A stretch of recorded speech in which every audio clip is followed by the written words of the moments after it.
Hello everyone, क्या हाल है आप सबका। Welcome back to our YouTube channel Mindzilla we rise by lifting others. So guys, आज मैंने आपसे प्रॉमिस किया था थोड़े दिनों पहले कि मैं एक कंप्लीट सिलेबस लेके आऊँगा सब्जेक्ट के, जो भी सब्जेक्ट मैं करवाता हूँ उनके कंप्लीट सिलेबस आपको लेके आऊँगा बिल्कुल फ्री ऑफ कॉस्ट। तो अब वो आपका जो प्रॉमिस मैंने आपसे किया था वो दूर नहीं है, और मैं पहला सब्जेक्ट जो आपके लिए लेके आ रहा हूँ वो है एस्टिमेशन एंड कॉस्टिंग। तो ये सब्जेक्ट जो एस्टिमेशन कॉस्टिंग सब्जेक्ट है बहुत ही इंपॉर्टेंट सब्जेक्ट है एसएससी जेई के पॉइंट ऑफ व्यू से, आपके स्टेट जेई के पॉइंट ऑफ व्यू से, या फिर आपके ए एग्जाम से, क्योंकि इसमें से बहुत ज़्यादा क्वेश्चंस आते हैं।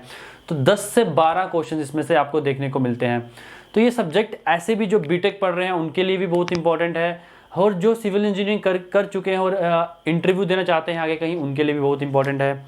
ठीक है, तो पहले आज हम डिस्कस करेंगे इंट्रोडक्शन के बारे में। आज मैं आपको बताऊंगा। पहले इंट्रोडक्शन से पहले मैं आपको सिलेबस डिस्कस कर दूंगा कि हम क्या पढ़ने वाले हैं एस्टिमेशन कॉस्टिंग में। ठीक है गाइज, तो अगर मैं बात करूं सब्जेक्ट का नाम पहले मैं लिख देता हूं, एस्टिमेशन एंड कॉस्टिंग। देखो, एस्टिमेशन कॉस्टिंग का पहले मैं आपको नंबर ही बताता हूँ। देखो, अगर आप जेई या फिर ए एग्ज़ाम, तो अगर मैं स्पेशली अगर एसएससी जेई को ही देखूं या कोई भी स्टेट एग्ज़ाम, 10 से 12 क्वेश्चंस आपको देखने को मिलेंगे। 10 से 12 क्वेश्चंस बहुत ज़्यादा मार्जिन आपको दे सकता है। 10 से 12 क्वेश्चंस आपको देखने को मिलेंगे, और बहुत ही सिंपल सा सब्जेक्ट है।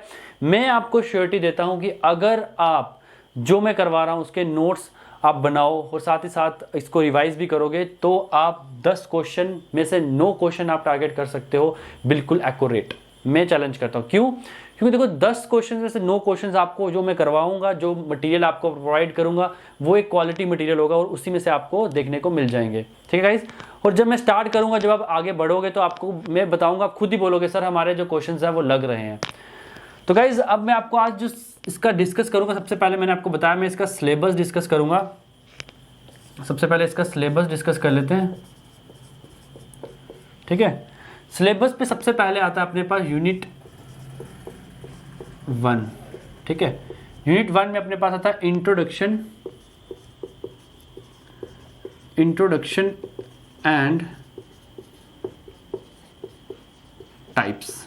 ठीक है, इंट्रोडक्शन एंड टाइप्स इसका पहला यूनिट है, और इसके अंदर जो आता है अपने पास हम पढ़ेंगे, इसमें पढ़ेंगे डेफिनेशंस, पढ़ेंगे एस्टिमेशन क्या होता है, पर्पस पढ़ेंगे, क्यों किया जाता है एस्टिमेशन। ठीक है, साथ ही साथ उसके बाद हम क्या पढ़ेंगे, टाइप ऑफ एस्टिमेट पढ़ेंगे कि एस्टिमेट की क्या टाइप है।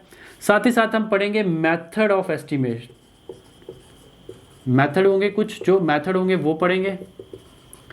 साथ ही साथ हम इसके पढ़ेंगे टाइप ऑफ एरिया, जो भी एरियाज होते हैं एस्टिमेशन में वो उनका टाइप हम पढ़ेंगे गाइस। ठीक है, तो नेक्स्ट यूनिट की अगर मैं बात करूं, यूनिट नंबर 2। ठीक है, यूनिट नंबर 2 अपने पास है मेजरमेंट यूनिट्स। ये जो यूनिट नंबर 2 है ये बहुत ही इजी है, और मैक्सिमम स्कोरिंग जो आपको क्वेश्चंस आएंगे एसएससी जेई में आते हैं, जेई किसी में भी आते हैं, वो इसमें से आते हैं। बहुत सारे क्वेश्चंस आपको देखने को मिल जाएंगे। वो पूछ लेगा डीपीसी किस में मेजर की जाती है, ब्रिक वर्क किस में मेजर किया था, हाफ ब्रिक वर्क किस में मेजर किया था, वो सब इसमें आएगा आपको मेजरमेंट यूनिट्स में। मैं जितने भी यूनिट्स आज तक पूछे गए हैं वो, और साथ ही साथ जितने बनते हैं सबके सब आपको इसमें करवाऊंगा। तो मेजरमेंट यूनिट्स आपके पास, मैंने आपको बताया मेजरमेंट यूनिट्स इंपॉर्टेंट है। इसमें क्या क्या पढ़ेंगे हम, इसमें पढ़ेंगे बेसिक यूनिट ऑफ मेजरमेंट, जितने भी मेजरमेंट के यूनिट सारे पढ़ेंगे। साथ ही साथ इसमें एक चीज़ और पढ़ेंगे, डिग्री ऑफ एक्यूरेसी। क्या पढ़ेंगे, डिग्री ऑफ एक्यूरेसी। ठीक है गाइस, बढ़ते हैं आगे यूनिट 3 की तरफ। अगर मैं यूनिट 3 की बात करूं, यूनिट 3 भी बहुत ज़्यादा इंपॉर्टेंट है। Method of calculation, method of calculation, जितने भी मेथड होते हैं कैलकुलेशन के वो पढ़ेंगे, मेथड ऑफ कैलकुलेशन। साथ ही साथ क्या पढ़ेंगे, रेट एनालिसिस। क्या पढ़ेंगे, एंड रेट एनालिसिस, ये पढ़ेंगे। ठीक है, अब इसमें क्या क्या पढ़ेंगे, कौन कौन सी चीज़ों के कैलकुलेशन पढ़ेंगे। तो सबसे पहले हम लिखते हैं कैलकुलेशन ऑफ अर्थवर्क, अर्थवर्क कैसे कैलकुलेट करते हैं वो पढ़ेंगे। साथ ही साथ हम पढ़ेंगे ब्रिक वर्क कैसे कैलकुलेट करते हैं, ठीक है, मोटार कैसे कैलकुलेट करते हैं, ठीक है, ईटीसी और भी जितना कुछ भी होता है, जैसे प्लास्टर हो गया, सीमेंट कंक्रीट में सीमेंट कितना आएगा, सैंड कितना आएगा क्रिकेट का, वो सब हम इसमें पढ़ेंगे। साथ ही साथ इसमें एक और इम्पॉर्टेंट टॉपिक है आउटटर्न टास्क। ये बहुत ज़्यादा इंपॉर्टेंट है, आउटटर्न टास्क जो है ये बहुत ज़्यादा इंपॉर्टेंट है। वो पूछ लेता है क्वेश्चंस में, आपको डायरेक्ट पूछ लेता है कि एक मैसन अगर सीमेंट कंक्रीट कर रहा था वो कितना करेगा एक दिन में, तो उसको कहता है आउटटर्न टास्क, ठीक है। ये हो गया अपने पास यूनिट 3। लास्ट यूनिट की बात करते हैं, यूनिट 4। देखो यूनिट 4 जो है बिल्कुल थ्योरी है, थोड़े बहुत इसमें क्वेश्चंस आपको मिल जाएंगे, और वैल्यूएशन एंड टेंडर, ठीक है। वैल्यूएशन के बारे में पढ़ेंगे, वैल्यूएशन में बहुत सारी डेफिनेशंस होती हैं उनके बारे में पढ़ेंगे। जैसे कि अपने पास हम क्या करेंगे, बेसिक डेफिनेशंस, जो भी अपने पास क्या होंगी, बेसिक डेफिनेशंस होंगी, उनको रीड आउट करेंगे, ठीक है। पर्पस क्यों की जाती है वैल्यूएशन, वो पढ़ेंगे। टेंडर पढ़ेंगे, टेंडर क्या होता है, कॉन्ट्रैक्ट क्या होता है, ठीक है। टाइप्स ऑफ अथॉरिटीज, कौन कौन सी अथॉरिटीज होती हैं, और पढ़ेंगे अर्नेस्ट मनी पढ़ेंगे, अर्नेस्ट मनी क्या होता है, ईटीसी, और भी बहुत सारी जो डेफिनेशन छोटी छोटी जितनी भी आती है उस चैप्टर में वो हम रीड आउट करेंगे। तो गाइज मैं साइड पर जाता हूँ, आप एक बार इसका स्क्रीनशॉट ले लो, या फिर आपने नोट डाउन करना है और पॉज करके, वीडियो पॉज करके इसको नोट डाउन कर सकते हो आप। ये आपका एस्टिमेशन और कॉस्टिंग का क्या है, कंप्लीट सिलेबस है। एस्टिमेशन और कॉस्टिंग का कंप्लीट सिलेबस है, और ये जो सिलेबस है इसके बाहर से आपको कुछ नहीं आएगा जेई के एग्जाम में और एई के एग्जाम में भी, ठीक है। अब अगर मैं बात करूँ ईएस और गेट में एस्टिमेशन कॉस्टिंग नहीं पूछा जाता है। ईएस की बात करूँ तो ईएस में भी क्वेश्चंस आपको देखने को मिल सकते हैं एस्टिमेशन कॉस्टिंग के, ठीक है। तो अभी जो ये सिलेबस है इससे स्टार्ट करेंगे। आज पहला टॉपिक है, हम इंट्रोडक्शन टॉपिक को पकड़ेंगे। तो स्टार्ट करते हैं आज का।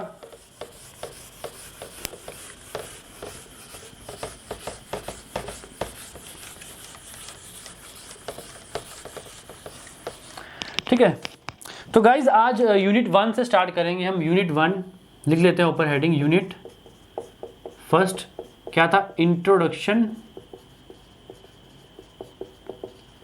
एंड टाइप्स, इंट्रोडक्शन टाइप्स, ठीक है। अब अगर मैं यूनिट 1 स्टार्ट करूंगा तो सबसे पहले मैंने आपको बताया डेफिनेशन। तो पहले मैं आपको पूछता हूं कि एस्टीमेट क्या होता है, एस्टीमेट क्या होता है। देखो गाइज, अगर हम बात करें एस्टिमेशन की तो वो क्यों जरूरत पड़ रही है, एस्टीमेट क्या होता है। एस्टीमेट, सपोज आपने अपने घर का काम लगाया है, तो आप क्या करोगे, एक एस्टीमेट बनाओगे कि मुझे कितना मटेरियल लगेगा, मेरा कितना बजट होगा। ऐसा तो नहीं कि स्टार्ट कर दोगे, ऐसा तो नहीं होता, पहले बजट बनाया जाता है कि हाँ भाई इतना मेरा पैसा लगेगा, मुझे इतना काम करना है, इतना मटेरियल लगेगा, इतनी सीमेंट की बैग लगेगी, इतना मेरा सैंड लगेगा, इतना मेरी रेनफोर्समेंट लगेगी, क्या लगेगा, स्टील लगेगा, जो भी ये सब आप क्या करते हो, एक एस्टीमेट बनाते हो मटीरियल का, टोटल बजट का, एक्सपेंडिचर का बनाते हो ना, एक पूरा बनाते हो, उसको कहते हैं एस्टीमेट। क्या कहते हैं, एस्टीमेट। मतलब मुझे पता है, मेरा एक एस्टीमेट है। ऐसे आप कुछ भी लेने जाते हो, ऐसे कुछ भी तो कहते हो ना कि मेरा इतना एस्टीमेट है भाई, इतने एस्टीमेट में मुझे बना के दे दे, अगर बन सकता है तो बता दे, नहीं तो रहने दे, ऐसे बोलते हो आप बहुत सारा। तो वो एस्टीमेट जो हम निकालते हैं सारा मटेरियल, उसको कहते हैं एस्टिमेशन। इसकी डेफिनेशन आप नोट डाउन कर लो। डेफिनेशन में लेता हूँ, it is a record of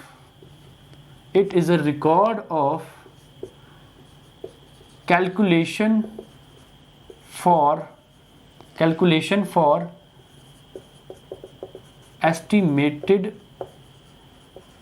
project cost, ठीक है। इट इंक्लूड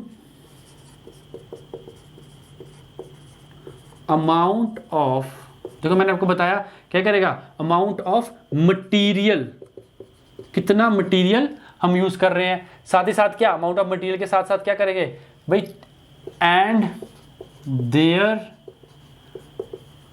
टोटल एक्सपेंडिचर, क्या, It is a record of calculation for estimated project cost. It includes amount of material and the total expenditure. ये क्या होता है? estimate. वैसे ही एक definition और मैं आपको बताऊंगा, quantity survey. क्या? quantity survey. अब ये क्या होता है? ये भी एक part है. ये भी क्या है? एक part है. It is a part of estimate. ठीक है, एक एस्टिमेशन का जो हमारा है एस्टिमेट होता है उसका एक पार्ट है, इन विच हम इसमें करते क्या है? इन विच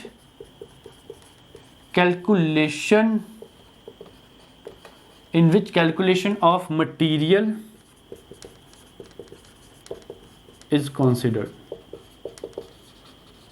देखो दो डेफिनेशन मैंने आपको कराई. एक मैंने आपको कराई एस्टिमेट. एस्टिमेट क्या? मुझे क्या निकालना है? मटेरियल क्वालिटी, जितना भी मैंने क्वांटिटी ऑफ मटेरियल यूज कर रहा हूं, साथ ही साथ उसका क्या? एक्सपेंडिचर, उसका एक रिकॉर्ड, उसको कहते हैं estimate. Quantity survey. Quantity survey क्या? पार्ट एस्टिमेट का, जिसमें सिर्फ हम क्या कैलकुलेट करते हैं? क्या करते हैं? In which calculation of material is considered. अब गाइज आपको एक चीज मैं पूछूंगा, पर्पस. ऐसा क्या जरूरत पड़ गई हमें? हम क्यों कर रहे हैं एस्टिमेट? क्यों कर रहे हैं भाई? ऐसा क्या है? कोई चीज का रीजन होता है ना, ऐसा क्यों कर रहे हैं एस्टिमेट? तो इसका रीजन मैंने आपको पहले बताया.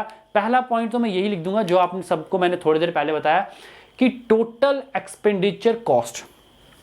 पहला पॉइंट क्या लिखूंगा मैं? To calculate. पहला point, to calculate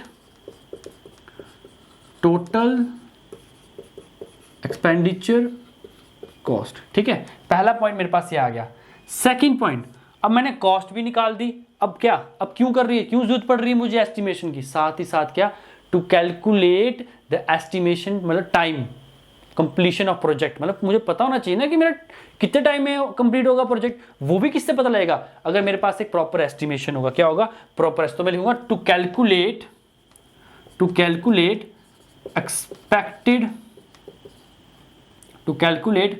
expected time of completion of project. ठीक है, थर्ड पॉइंट.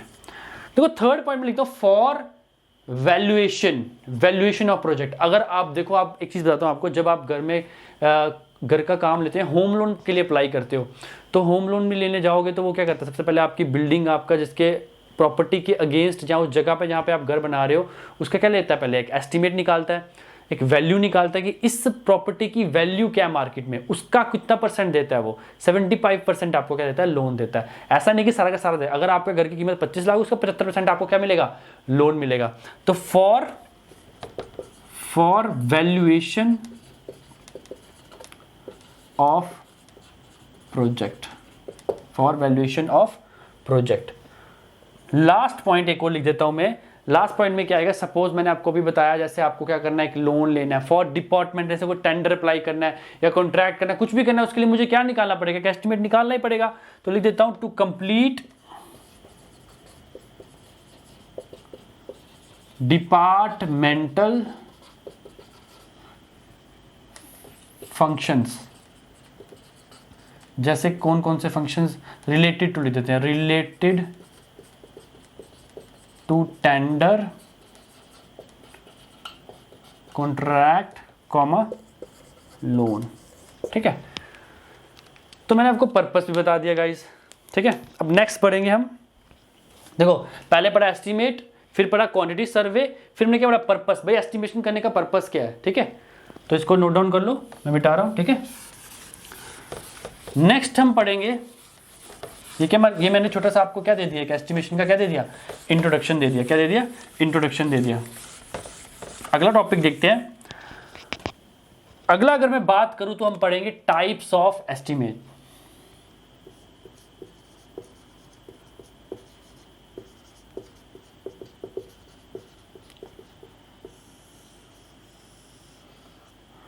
हम देखेंगे कितने टाइप्स होते हैं एस्टिमेशन के. ठीक है, सबसे पहली टाइप की अगर मैं बात करूं तो सबसे पहला होता है अपने पास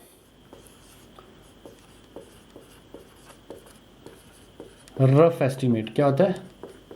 रफ एस्टिमेट. रफ आपको वर्ड से पता लग रहा होगा. रफ मतलब क्या? कि एक अंदाजा, एक रफली हम निकाल लेते हैं एस्टिमेट. तो रफ एस्टिमेट में ही हम क्या करते हैं? इसके आगे फर्दर टाइप आते हैं.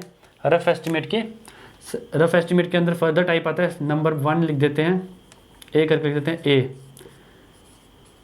Preliminary estimate. क्या आता है? प्रीलिमिनरी एस्टीमेट, या फिर इसको एक चीज़ और बोलते हैं एब्स्ट्रैक्ट एस्टीमेट। ये क्या होता है प्रीलिमिनरी एस्टीमेट? इसको थोड़ा समझ लेते हैं, ठीक है। देखो प्रीलिमिनरी एस्टीमेट का क्या मतलब है, मुझे क्या करना है, अपना एक रफ एस्टीमेट निकाल। रफ एस्टीमेट में टाइप है प्रीलिमिनरी का। प्रीलिमिनरी एस्टीमेट में हम क्या करते हैं, हम ये करते हैं, सपोज मुझे एक बिल्डिंग बनानी है, कुछ भी बनानी है, तो मैं क्या करूँगा, साथ के किसी एरिया पे, उस एरिया में जितनी बिल्डिंग्स बनी होंगी उसको देखूँगा इस बिल्डिंग में कितना खर्चा आया, उसके खर्चे को देखते हुए अपना खर्चा निकाल लूँगा। या तो शायद मैं क्या देखूँगा, मेरी जो बिल्डिंग है वो कहाँ पे है, लोकेशन कहाँ है, मार्केट से कितना दूर है, मुझे ट्रांसपोर्टेशन कितना पड़ेगा। एक रफ एक वैल्यू बना लेते हैं, टोटल कॉस्ट एक रफ कॉस्ट बना लेते हैं, प्राइस का वैल्यू बना लेते हैं, ठीक है, एक रफ एस्टीमेट, ठीक है। तो प्रीलिमिनरी एस्टीमेट में पॉइंट्स कुछ लिख देता हूं आपको। पहला पॉइंट मैं अगर लिखूं, on the basis of practical field experience. देखो मैंने आपको बताया क्या करते हैं, सिर्फ एक क्या प्रैक्टिकल फील्ड एक्सपीरियंस। मैं क्या गया, साइड पे गया, साइड पे जाके एक मैंने क्या किया, फील्ड एक्सपीरियंस लिया, उसके बेसिस पे मैं एस्टिमेट कर सकता हूं। साथ ही साथ क्या करता हूं, मैंने आपको भी थोड़ी देर पहले बताया, on the basis of similar project, similar project constructed near by areas, क्या जो आसपास के एरिया में कोई सिमिलर प्रोजेक्ट बन रहा है उसकी कॉस्ट को देखते हुए लगा सकते हैं। साथ ही साथ मैंने आपको क्या बताया, गिव एन आइडिया, क्या करता है preliminary, give an idea about किसके, कितना पैसा लगेगा मेरा प्रोजेक्ट कॉस्ट, एक आइडिया देता है। मैंने भी क्या बताया, आइडिया देता है। क्या रफ की बात चल रही तो क्या देगा, एक आइडिया देगा। साथ ही साथ इसमें एक चीज और ऐड होती है, 3% to 5% कॉन्टीजेंसी, ठीक है। 3 से 5% इसमें क्या ऐड किया जाता है, कॉन्टीजेंसी ऐड किया होता है। अब कॉन्टीजेंसी क्या होता है, ये होता है, मैं इसके बारे में देखता थोड़ा सा। देखो ये एक टाइप का इंसिडेंटल एक्सपेंसेस है। क्या है, इंसिडेंटल एक्सपेंसेस। अब ऐसे एक्सपेंसेस जिनका साइड पे मुझे पता नहीं है एकदम से आगे, जैसे कि सपोज कोई एक्सीडेंट हो गया, शॉर्टेज पड़ गई, काम रुक गया, बारिश पड़ गई, किसी भी तरह कोई इंसिडेंट एकदम से हो जाए, एक्सीडेंटल एक्सपेंसेस आ जाएं जिसका हमें कुछ पता ना हो, हमने सोचा नहीं हो कि हमारी साइड पे ऐसा होगा, पर एकदम से क्या हो जाए। जब हो जाएगा तो क्या होगा, उस टाइम तो एडजस्ट करना पड़ेगा। तो हम पहले ही 3 से 5% इसमें ऐड कर लेते हैं, इसको कहते हैं इंसिडेंटल एक्सपेंसेस कहते हैं। ठीक गाइस, रफ एस्टिमेट की पहली टाइप क्या पढ़ी हमने, प्रीलिमिनरी एस्टिमेट पढ़ी, ठीक है। तो अब नेक्स्ट पढ़ेंगे, नेक्स्ट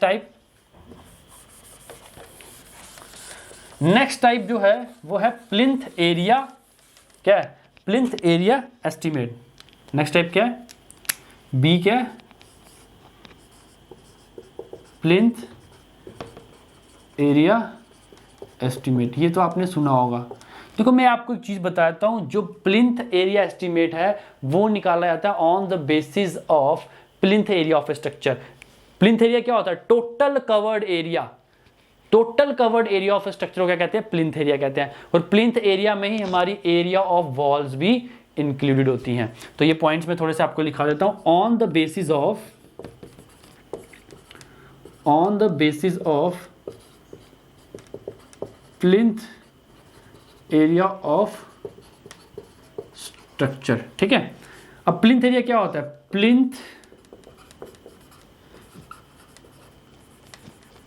प्लिंथ एरिया कंसीडर्ड, क्या होता है plinth area, considered as total covered area of structure. मेरे स्ट्रक्चर का टोटल कवर्ड एरिया ही मेरा क्या कहता है, प्लिंथ एरिया। मैंने आपको एक पॉइंट और बोला, इसमें क्या होता है, इंक्लूड्स एरिया ऑफ वॉल। इसमें वॉल का एरिया भी क्या होता है, इंक्लूड। तो इसका एक फॉर्मूला लिखा देता हूं, अगर मुझे suppose total cost of project निकालना है, मुझे अपने प्रोजेक्ट का टोटल कॉस्ट निकालना है, तो क्या से निकालूंगा, मैं निकालूंगा सबसे पहले क्या, प्लिंथ एरिया, उसको किससे मल्टीप्लाई कर दूंगा, प्लिंथ रेट से। सपोज मेरा एरिया आ गया 100 मीटर स्क्वायर, 100 मीटर स्क्वायर मेरा एरिया आ गया। अब मेरा प्लिंथ रेट क्या है, ₹4 या कुछ भी 40 रुपीज़ ले लो, 40 रुपीज़ पर मीटर स्क्वायर। तो मैं क्या करूँगा 100 × 40 करूँगा 4000, तो मेरा जो टोटल कॉस्ट ऑफ प्रोडक्ट क्या आ जाएगी 4000। तो इसके थोड़े से क्वेश्चंस देख लेते हैं। आपको 2 क्वेश्चंस आपको मैं इससे कराता हूँ प्लिंथ एरिया एस्टीमेट के। प्लिंथ एरिया एस्टीमेट के क्वेश्चंस आपको प्री लेवल में एसएससी जेईई में पूछे जा सकते हैं या एई में भी पूछे जा सकते हैं। एई एग्जाम जो स्टेट के हैं उसमें पूछे जा सकते हैं। तो अब बढ़ेंगे हम क्वेश्चंस की तरफ। पहला क्वेश्चन करेंगे हम, ठीक है गाइस। तो पहला क्वेश्चन देखेंगे, ठीक है गाइस। तो आपका क्वेश्चन आ गया पहला, the plinth area of a building is 200 meter square and rate of construction of building is ₹5000 per meter square. Calculate expected project cost which also include 10% contractor profits and 5% contingency. तो ये जो question है इसको हम solve करेंगे। देखो सीधी सी बात है, पहले उसने बोला क्या, plinth area of a building मुझे निकालना क्या है, एक्सपेक्टेड प्रोजेक्ट कॉस्ट। तो मैंने आपको फॉर्मूला बताया, टोटल एक्सपेक्टेड कॉस्ट अगर मुझे निकालनी होगी तो मैं क्या करूँगा, प्लिंथ एरिया को किससे मल्टीप्लाई करूंगा, प्लिंथ रेट से मल्टीप्लाई करूंगा, ठीक है। अब अगर मैं प्लिंथ एरिया की बात करूं तो मेरे पास कितना है 200, प्लिंथ रेट की बात करूं तो कितना है 5000। तो अगर मैं इसको मल्टीप्लाई करूंगा तो आएगा 100000, ठीक है। ये मेरे पास ये कॉस्ट आ जाएगी। अब उसने एक चीज और दे दी है, उसने कहा which also include 10% contractor profits and 5% contingency. अब जो प्राइस मेरे पास आया इसी में मुझे क्या ऐड करना है, 10% कॉन्ट्रैक्टर की प्रॉफिट जो है वो ऐड करनी है और 5% मुझे कॉन्टिजेंसी ऐड करनी है। तो अगर मैं बात करूं, मेरे पास फाइनल एक्सपेक्टेड कॉस्ट, जो फाइनल कॉस्ट होगी वो क्या होगी, जो मेरी एक्सपेक्टेड कॉस्ट मैंने पहले निकाल ली होगी, ठीक है। इसका कितना परसेंट 10 और 5 कितना 15% में क्या करूंगा, इसको बढ़ा दूंगा, 15% क्या करूंगा, इंक्रीज कर दूंगा। जब मैं इसको सॉल्व करूंगा तो मेरा आएगा 11500, ठीक है। तो ये मेरा आंसर आ जाएगा 11,50,000 रुपये। क्या आ जाएगा मेरा 11,50,000 रुपये मेरी आ जाएगी फाइनल एक्सपेक्टेड कॉस्ट। तो ये आपका क्या आ जाएगा आंसर, ठीक है। तो नेक्स्ट क्वेश्चन की तरफ बढ़ते हैं। तो गाइज नेक्स्ट क्वेश्चन है आपके पास, a building contain 4 storey having plinth area 150 metre square, calculate the expected project cost if the plinth rate is 4000 per metre square. बहुत ही इजी क्वेश्चन है, देखो पॉइंट्स पकड़ने हैं।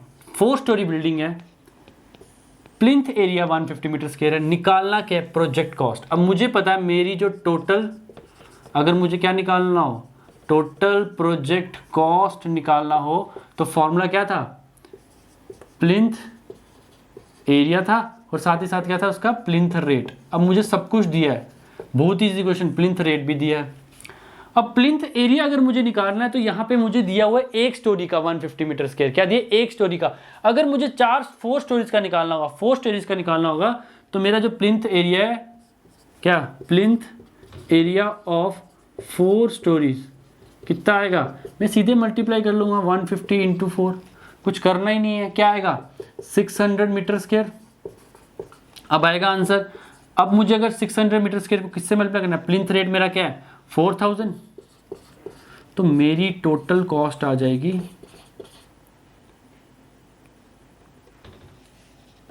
ठीक है 24 लाख, ठीक है। तो मेरी जो टोटल कॉस्ट है वो ये आ जाएगी रुपीज़, ठीक है। मैंने कुछ नहीं किया, बहुत ही इजी क्वेश्चन था, उसने थोड़ा सा क्वेश्चन घुमा दिया था, आपको क्या कर दिया था 4 स्टोरी दे दिया और प्लिंथ एरिया दे दिया। प्लिंथ एरिया को मल्टीप्लाई करना था आपको 4 स्टोरीज थे, फिर डायरेक्ट उसको मल्टीप्लाई करना था किसके साथ, अपना प्लिंथ रेट के साथ। ये क्वेश्चंस आपको मैं क्यों करवा रहा हूँ, ये सिंपल क्वेश्चंस इसलिए करवा रहा हूँ क्योंकि ये ही क्वेश्चंस आपको ऑब्जेक्टिव में मिलते हैं। एसएससी जेईई में आपको ऑब्जेक्टिव में ये क्वेश्चंस आपको देखने को मिल सकते हैं, ठीक है गाइस।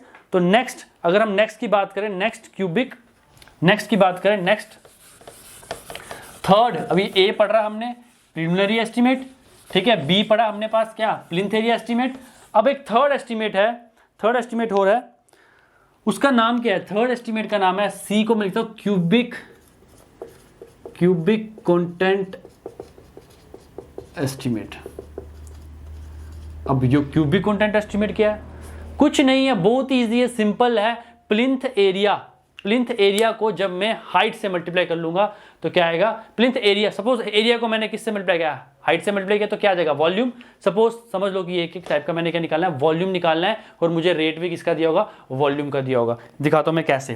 देखो on the basis of plinth, जो क्यूबिक कंटेंट एस्टिमेट है वो कैसे निकाला जाता है, on the basis of cubic content of structure. जब मैं स्ट्रक्चर का क्या निकालूंगा, क्यूबिक कंटेंट निकालूंगा। भाई क्यूबिक कंटेंट कैसे निकालते हैं, कोई बात नहीं, मैं बताता हूं। Cubic content is equal to plinth area, plinth area तो आपको पता है, into height of structure, into height of structure. Sir ये हाइट ऑफ स्ट्रक्चर क्या होता है, वो बता देता हूं मुझे आपको। हाइट ऑफ स्ट्रक्चर जो है आपको कहां से कहां तक लेना है, ये इंपॉर्टेंट है। हाइट ऑफ स्ट्रक्चर याद रखना, top of concrete foundation base, जो कंक्रीट की फाउंडेशन बेस होगा उसके टॉप से लेके to the top of roof concrete slab, जो मेरी स्लैब होगी रूफ की उसके टॉप तक। डायग्राम से समझाता हूं, है ना, डायग्राम से आपको बेटर समझ आएगा, डायग्राम से मैं समझा देता हूं, ठीक है। सपोज ये मेरी फाउंडेशन है,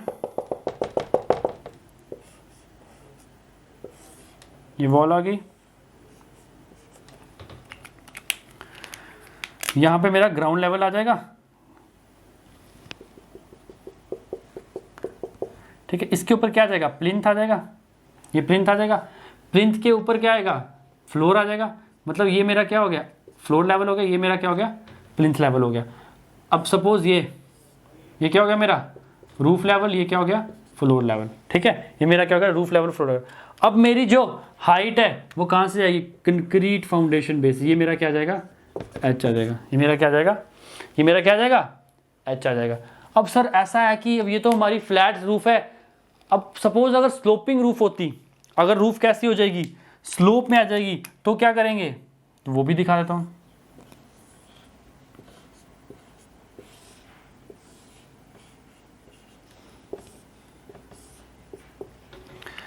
सपोज आपकी जो रूफ है वो किस में आ गई, स्लोप में आ गई, तो याद रखना हम क्या निकालेंगे, एवरेज निकालेंगे, मिनिमम और मैक्सिमम हाइट का क्या करेंगे, एवरेज निकाल लेंगे, ठीक है। क्या करेंगे, मिनिमम और मैक्स। इसका पॉइंट लिख लो आप, नोट डाउन कर लो। In case of sloping roof, in case of sloping roof, अगर हमारे पास रूफ है जो वो क्या आ गई, स्लोपिंग रूफ, तो क्या करेंगे हम, average height of minimum, average height of नहीं, average height between minimum and maximum height, minimum and maximum height is considered. देखो अगर प्लेन होगा, प्लेन रूफ होगा तो कोई टेंशन नहीं, बट अगर हमारा कैसा आएगा, स्लोपिंग रूफ आ जाएगा, तो स्लोपिंग रूफ में याद रखना कि मुझे क्या करना पड़ेगा, एवरेज लेना पड़ेगा। सपोज अब यहाँ पे एग्जांपल बताऊं, यहाँ पे H1 था, यहाँ पे H2 था, तो यहाँ पे मेरा H क्या आएगा, H1 plus H2 divided by 2 आ जाएगा, ठीक है। क्या आएगा, H1 plus H2 divided by 2 आ जाएगा। अब इसके ऊपर भी एक क्वेश्चन करते हैं, क्वेश्चन है आपके यहाँ पे बोर्ड पे, क्वेश्चन है, क्वेश्चन रीड आउट करेंगे, बहुत ही इजी क्वेश्चन है, आप कर सकते हो इसको अगर आप अच्छे से आपने कॉन्सेप्ट को पढ़ा होगा तो। देखो वो कह रहा है the plinth area of a structure is 300 meter square. जो मेरे पास प्लिंथ एरिया है वो कितना है, मैंने आपको बताया क्वेश्चन को रीड आउट करो तो उसी टाइम सोच लो कि क्या क्या दिया है और क्या पूछना है। 300 मीटर स्क्वायर क्या है, एरिया, प्लिंथ एरिया। मुझे निकालना क्या है, क्यूबिक कंटेंट। मुझे पता है क्यूबिक कंटेंट का फॉर्मूला क्या है, plinth area into height of structure. अब यहाँ पे हाइट ऑफ स्ट्रक्चर तो सर दो दिए हैं, अभी थोड़ी देर पहले बताया, कोई टेंशन नहीं। हम क्या करेंगे, अगर मुझे प्लिंथ एरिया 300 मीटर स्क्वायर दिया है, मुझे क्या निकालना है, क्यूबिक कंटेंट। मुझे क्या निकालना है, क्यूबिक कंटेंट। तो मतलब मैं क्या करूंगा, प्लिंथ एरिया इनटू एवरेज ले लूंगा, 3 + 4 डिवाइडेड बाई 2 कितना आएगा, 3 4 7, 7 बाई 2 कितना, 3.5, 3.5 आएगा। तो इसको जब सॉल्व करेंगे तो क्या आएगा, 1050 मीटर क्यूब। ये मेरे पास क्या आ गया, ये मेरे पास आ गया क्यूबिक कंटेंट। क्या आ गया, क्यूबिक कंटेंट। अब क्वेश्चन में क्या पूछा उसने, कॉस्ट पूछी है ना, एक्सपेक्टेड प्रोजेक्ट कॉस्ट। अब मुझे क्या निकालना है, मुझे निकालना है एक्सपेक्टेड प्रोजेक्ट कॉस्ट निकालना है। तो ये कितना होगा 1050 इंटू क्या रेट है 200 रुपये रेट है, 200 पर मीटर क्यूब रेट है। जब मैं इसको सॉल्व करूंगा तो मेरे पास आंसर आएगा 2,10,000, 2,10,000 रुपये लगेंगे मेरे क्या बनाने के लिए, प्लिंथ एरिया ऑफ स्ट्रक्चर। अगर मैं बिल्डिंग बनानी होगी पूरी, क्या लगेगा मेरा कंस्ट्रक्शन पे, क्या लगेगा 2,10,000 रुपये लगेंगे। होप गाइस ये क्वेश्चंस आपको जो मैं करा रहा हूँ ये समझ आ रहे हो। तो इसी के साथ हम आगे बढ़ेंगे, आगे बढ़ते हैं नेक्स्ट टाइप की तरफ। देखो अभी मैंने पहली टाइप आपको कराई है, अभी पहली टाइप के ही पार्ट चल रहे हैं। क्या चल रहे हैं, फर्स्ट टाइप के पार्ट चल रहे हैं। फर्स्ट टाइप क्या थी, रफ एस्टीमेट। क्या था, रफ एस्टीमेट। रफ एस्टीमेट में उसकी पहली क्या थी, प्रीलिमिनरी, दूसरी क्या थी, प्लिंथ एरिया, तीसरी क्या थी, क्यूबिक कंटेंट। अब जो रफ एस्टीमेट है उसी के साथ में सेकंड में जाएंगे। जो सेकंड है अपने पास, जो सेकंड है वो क्या कहेगी, डिटेल्ड एस्टीमेट। क्या हो गएगी, डिटेल्ड एस्टीमेट। इसका नाम तो सुना होगा, डिटेल्ड एस्टीमेट। याद रखना हर बार क्वेश्चन आता है, which of the following estimate is the most accurate. तो वो याद रखना, क्या टिक करना है, डिटेल एस्टीमेट। अगर आपको पूछेगा टाइप ऑफ एस्टीमेट में सबसे रिलायबल या फिर सबसे एक्यूरेट कौन सा है, तो याद रखना कौन सा है, डिटेल एस्टीमेट। पहला पॉइंट ही मैं लिख देता हूं, मोस्ट एक्यूरेट, मोस्ट एक्यूरेट और रिलायबल एस्टीमेट। पहला पॉइंट ही आपका क्या है, ऑब्जेक्टिव पूछा। अब इसमें करते क्या है, इसमें करते हैं detailed drawings, detailed drawings and specification. क्या कहते हैं, detailed drawings and specification. Detailed estimate है तो क्या करेंगे हम, डिटेल में उसकी ड्राइंग बनाएंगे, साथ ही साथ उसको क्या करेंगे, टोटल स्पेसिफिकेशन भी करेंगे डिटेल में। साथ ही साथ इसमें क्या करते हैं, 3% से 5% इसमें क्या ऐड करते हैं, कंटीजेंसी हम क्या करते हैं इसमें ऐड करते हैं। तो कंटीजेंसी किस में ऐड करेंगे, पहले रफ में करेंगे, फिर किस में करेंगे, डिटेल एस्टीमेट में ऐड करेंगे। तो डिटेल्ड एस्टीमेट अपना इतना ही है। याद रखना इसका जो क्वेश्चन आता है वो ये आता है, मोस्ट एक्यूरेट और रिलायबल एस्टीमेट। थर्ड के ऊपर चलेंगे अपने पास। थर्ड एस्टीमेट अपने पास आता है रिवाइज्ड एस्टीमेट। ये भी बहुत इंपॉर्टेंट है, हर बार क्वेश्चन में पूछता है कि रिवाइज एस्टीमेट क्यों करते हैं, क्यों जरूरत पड़ती है रिवाइज एस्टीमेट करने के लिए। दो कंडीशन पे डिपेंड करता है रिवाइज एस्टीमेट, दो कंडीशन पे। जब हमारे, पहली कंडीशन, जब हमारे प्रोजेक्ट की कॉस्ट 5% से एक्सीड कर जाए तो करते हैं रिवाइज एस्टीमेट, या फिर हमारी जो कंजप्शन ऑफ मटेरियल है वो 10% से एक्सीड कर जाए तो करते हैं। दोनों कंडीशंस मैं आपको लिखा देता हूं, 2 कंडीशंस है, यहां पे लिख देना 2 कंडीशंस है। कितनी, 2 कंडीशन पे डिपेंड करता है रिवाइज एस्टिमेशन। अब कई जो आपको पढ़ाएंगे वो एक ही पढ़ाएंगे, मैं आपको 2 पढ़ा रहा हूं, 2 ही हैं, ठीक है, कंफ्यूज मत होना। पहली मैंने आपको बताया कि इफ सैंक्शन कॉस्ट, जो कॉस्ट सैंक्शन हुई है, इफ सैंक्शन कॉस्ट या फिर और expenditure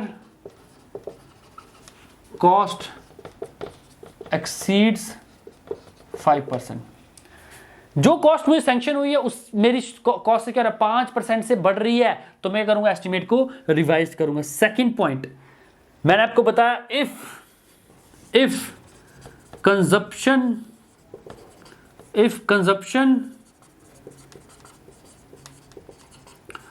of material exceeds by 10%। देखो मैंने आपको 2 पॉइंट बताए, दोनों पॉइंट पे मेरा क्या करता है, रिवाइज्ड एस्टीमेट क्या करता है, डिपेंड करता है गाइस। क्या करता है रिवाइज्ड एस्टीमेट मेरा क्या करता है, दोनों पॉइंट पे क्या करता है, डिपेंड करता है। तो इसी के साथ हम आगे बढ़ेंगे फोर्थ एस्टीमेट की तरफ। फोर्थ अपना एस्टीमेट जो है वो है एनुअल रिपेयर एस्टीमेट। ऐसा क्या, एनुअल रिपेयर एस्टीमेट क्या, सालाना रिपेयर करना, एस्टीमेट को क्या करना, सालाना में क्या करूंगा, एस्टीमेट को क्या करूंगा, रिपेयर करूंगा। अब मैं आपको एक चीज बताता हूं, देखो क्या होता है, अब आपका कोई नया प्रोजेक्ट कॉस्ट, मैंने आप कंस्ट्रक्शन कर रहा हूं, मेरी जो बिल्डिंग है सपोज अभी भी नई बनी है, तो याद रखना 5 साल कंप्लीट होने के बाद 5 ईयर्स तक हम किसी भी तरह का कोई रिपेयर नहीं करते हैं। बट आफ्टर 5 ईयर्स हम क्या करते हैं, 1.5% कंस्ट्रक्शन कॉस्ट में क्या करते हैं, टोटल कंस्ट्रक्शन कॉस्ट का 1.5% उसके रिपेयर में यूज करते हैं। क्या कहते हैं, रिपेयर में यूज करते हैं। इसका पॉइंट में लिखा देता हूं आपको, पहला पॉइंट आएगा कि initial 5 years after construction of project, initial 5 years after construction of project there will be no repair. मतलब इस पॉइंट का मतलब क्या है? मतलब कि ड्यूरिंग 5 years, 5 साल के दौरान जो हमारी रिपेयर कॉस्ट होगी, जो मेरी रिपेयर कॉस्ट होगी वो क्या होगी? 0%। क्या होगी? 0। क्या होगी? 0। बट आफ्टर 5 years, अब क्या हुआ? 5 साल बाद क्या होगा? 5 साल बाद 1.5% of total cost of project is used for annual repair. मतलब 5 साल बाद क्या होगा? 1.5% total cost of project use होगा कहां पे? एनुअल रिपेयर में। ये अब क्या गया आपका? एनुअल रिपेयर कॉस्ट आ गई। फिफ्थ अपने पास आता है, फिफ्थ आता है सप्लीमेंट्री एस्टीमेट। अब सप्लीमेंट्री एस्टीमेट सुन के आपको क्या लग रहा होगा? ये क्या है? एक टाइप का क्या है? सप्लीमेंट्री। मतलब सपोज कि आप एक काम लगाया हुआ है, आपने कोई ऑनगोइंग प्रोजेक्ट है। सपोज आप एक कमरा बना रहे हो, सपोज कमरा बना रहे हो, आधा ही कमरा बना था, आपका मन कर रहा है अब मैं एक और बनाऊंगा, पर पहले नहीं सोचा था, जो पहला एस्टीमेट निकाला था उस टाइम मैंने नहीं सोचा था कि मैं दूसरा कमरा भी बनाऊंगा। बट जब मैंने पहला, मेरा आधा ही हुआ था, आधे के बीच में मैंने सोच लिया कि मैं चलो थोड़ा सा काम और बढ़ा लेता हूँ, थोड़ा एक कमरा और बना लेता हूँ। उसको कहते हैं, उस एस्टीमेट में फिर से सारा टोटल एस्टीमेट निकालूंगा, फिर से एस्टीमेट क्या करूंगा? बढ़ाऊंगा। उसको कहते हैं सप्लीमेंट्री एस्टीमेट। तो लिख लेते हैं इसको,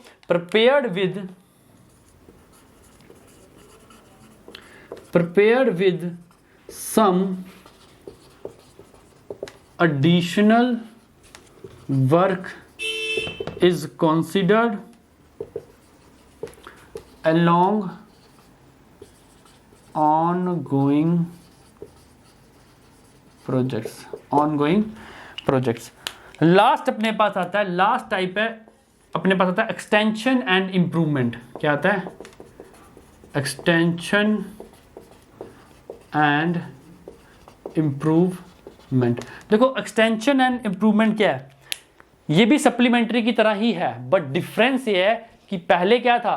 काम के बीच में मुझे याद आया, मुझे दिमाग में आया कि मैं एक कमरा और बनाऊंगा, पर इसमें क्या है? काम खत्म हो चुका है, जो मेरा प्रोजेक्ट था वो कंप्लीट हो चुका है। कंप्लीट होने के बाद मेरा मन किया, कंप्लीट होने के बाद मेरा क्या किया? मन किया कि अब मैं काम को बढ़ाऊंगा। तो मतलब additional work introduced, additional work introduced क्या? After completion of project, after completion of project. Hope guys आपको जो मैंने आज तक की करवाया सब समझ आया होगा। मैं फिर से आपको रिपीट कराया। तो सबसे पहले मैंने आपको क्या कराया? इंट्रोडक्शन आपको बताया, एस्टीमेट क्या होता है, क्वांटिटी सर्वे क्या होता है, क्यों करते हैं हम एस्टीमेट, पर्पस क्या होता है। उसके बाद मैंने आपको क्या बताया? Types of estimate. Types of estimate में सबसे पहले कौन सी टाइप आती है? Rough estimate. रफ एस्टीमेट में कितने टाइप्स हैं? टोटल 3। प्रिलिमिनरी, क्या? Preliminary, plinth, cubic. 3 हो गई। किसकी है ये? रफ की है। उसके बाद रफ के बाद क्या आता है? Detailed estimate. क्या आता है अपने पास? डिटेल। सबसे एक्यूरेट, सबसे रिलायबल कौन सा है? Detail estimate. कौन सा है? Detail estimate. उसके बाद कौन सा आता है? Revise estimate. क्यों करते हैं रिवाइज? जब हमारा कॉस्ट बढ़ जाएगा। 2 कंडीशन बताई। उसके बाद क्या बताया? Annual repair estimate. उसके बाद सप्लीमेंट्री एस्टीमेट। उसके बाद एक्सटेंशन या फिर इंप्रूवमेंट एस्टीमेट। तो गाइज यहां पे ही मैं अभी वीडियो को करूंगा समाप्त, और मैं चाहता हूं कि अगर आपको वीडियो ये पसंद आई हो तो इस वीडियो को करना लाइक, शेयर और चैनल को करो सब्सक्राइब। साथ ही साथ क्या करना है? नोटिफिकेशन जो बेल वाला है ना उसको भी प्रेस करना है, ताकि मेरे आने वाले वीडियोस की नोटिफिकेशन आपको मिलते रहे। मैं जो क्वेश्चंस मैंने आपको बता रहा हूँ, जो मैं करवा रहा हूँ, बहुत ही मेहनत लगती है इस पूरे कंटेंट को बनाने के लिए, और कंटेंट जो आपको प्रोवाइड किया जा रहा है बिल्कुल फ्री ऑफ कॉस्ट। और ऐसा नहीं है कि बेकार कंटेंट प्रोवाइड किया जा रहा है, बिल्कुल क्वालिटी कंटेंट प्रोवाइड किया जा रहा है। मैं आपको चैलेंज करता हूं, जब मेरा एस्टिमेशन कंप्लीट हो जाएगा तो आप जिस बुक का मर्जी, जिस बुक का मन लगेगा उस बुक के क्या करना? ऑब्जेक्टिव लगा देना। आपके सारे के सारे ऑब्जेक्टिव्स एस्टिमेशन और कॉस्टिंग के लगेंगे। Thank you guys and have a nice day.